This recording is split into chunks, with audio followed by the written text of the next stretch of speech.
ఆజ్ఞాపించినదేమనగా భార్య భర్తను ఎడబాయకూడదు అని లేఖనంలో రాయబడిన ప్రకారం తండ్రి. మరి భార్యాభర్తల మధ్య ఎటువంటి మనస్పర్ధలు ఉన్నట్లయితే అవి యేసు నామములో ఇప్పుడు తొలగిపోనుగాక.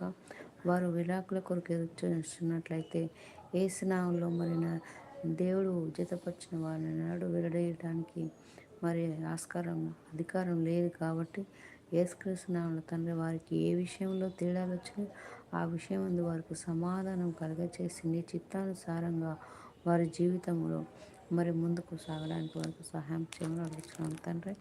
ఎఫ్ఎస్సీలకు రాసిన పత్రిక 5వ అధ్యాయం 22వ వచనములో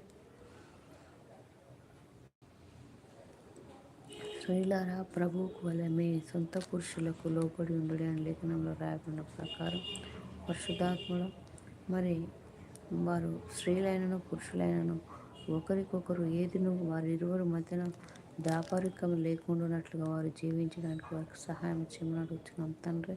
మరి ఒకరినొకరు గౌరవించుకునే విధంగా వారికి సహాయం చేయండి తండ్రి. వారు తల్లిదండ్రులుగా ఉండడానికి వారికి సహాయం చేయమని అడుగుతున్నాం తండ్రి. నీకు స్తోత్రాలు చెల్లించుకున్నాను పరిశుద్ధాత్ముడ. మరి స్త్రీలైతే పురుషులను గౌరవించడానికి, పురుషులైతే స్త్రీలను గౌరవించడానికి వారికి సహాయం చేయమని నజరేయుడైన యేసుక్రీస్తు నామములో ప్రార్థించి పెట్టుకుంటున్నాను తండ్రి. మరి ఎఫెసీయులకు రాసిన పత్రిక 5వ అధ్యాయం 25వ వచనంలో సెలవిచ్చిన ప్రకారం పురుషులారా మీరును మీ భార్యలను ప్రేమించుడి, అటువల క్రీస్తు కూడా దాని కొరకు తను తాను అప్పగించుకున్నాను సెలవిచ్చిన ప్రకారం పురుషులారా మీరును మీ భార్యలను ప్రేమించుడి.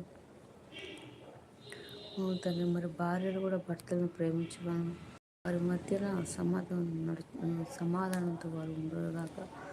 కూడా దాని కొరకు తను తాను అప్పగించుకొని సెలవిచ్చిన ప్రకారం పరిశుద్ధాత్మ మరి క్రీస్తు మనందరినీ మరి ఎట్టి విధంగానైతే క్షమించి ప్రేమించున్నాడో మరి భర్తలారా మీరు మీ భార్యలను క్షమించి ప్రేమించి వారి కొరకు మీరు ప్రతి విషయంలోనూ సమాధాన పడినట్లుగా, ఒకవేళ వారి ఇరువురి మధ్య కోపం ఉన్నట్లయితే అది సూర్యాస్తం వరకు ఆ కోపాన్ని మరి కొట్టివేయబడును గాక. ప్రేమ వారి ఇరువురి మధ్య ఉండును గాక.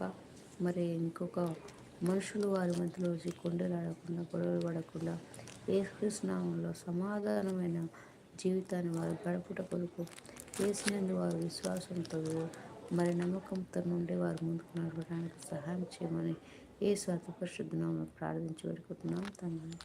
ఆమేన్.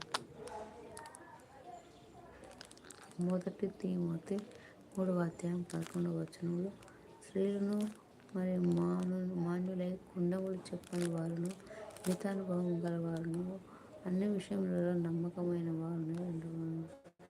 యేసుక్రీస్తు నామములో తండ్రి వారు మరి స్త్రీలను పురుషులైనను మరి ఒకరికొకరు నమ్మకంతో ఉండాలి, మరి విశ్వాసంతో ఉండాలి తండ్రి. మరి ఒకరిని విడిచి ఇంకొకరిని మరి భార్య భర్తలు మాత్రమే కలిసి జీవించినట్లుగా వారి ఇరువురి మధ్య ఎటువంటి మరి అపవిత్రతకు తావు లేకున్నట్లుగా వారిని ముందుకు నడిపించుకుని యేసుక్రీస్తు ప్రార్థించి వెళ్ళుకుంటున్నాం తండ్రి.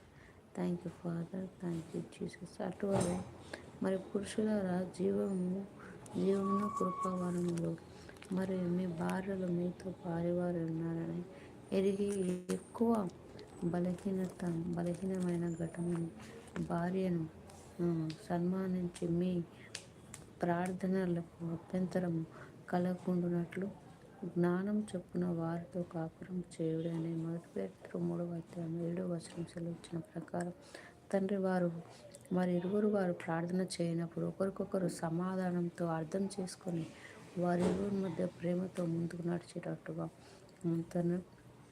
అవును, వారు ఒకవేళ ప్రార్థనలో ఉన్నప్పుడు ఒకరినొకరు అర్థం చేసుకొని వారికి సహాయం చేయమని అడుగుతున్నాను తండ్రి. వారి జీవనంలో ఎటువంటి అపార్థాలకు మరి అనుమానాలకు తావలేకున్నట్లుగా యేసుక్రీస్తు తండ్రి వారికి ఇరువురి కాపురము అవును తండ్రి చక్కగా మరి పిల్లలతో వారి సంసారము మరి చక్కగా ఉండినట్లుగా మరి భర్తలు వేరే భార్యలకే కానీ భార్యలు మరి వేరే భర్తలకే కానీ మరి అట్రాక్ట్ అవ్వకుండా యేసుక్రీస్తు వారి మనసులను ఖాయమని యేసు అతి పరిశుద్ధ నామములో ప్రార్థించి వేడుకుంటున్నాం తండ్రి. Thank you father,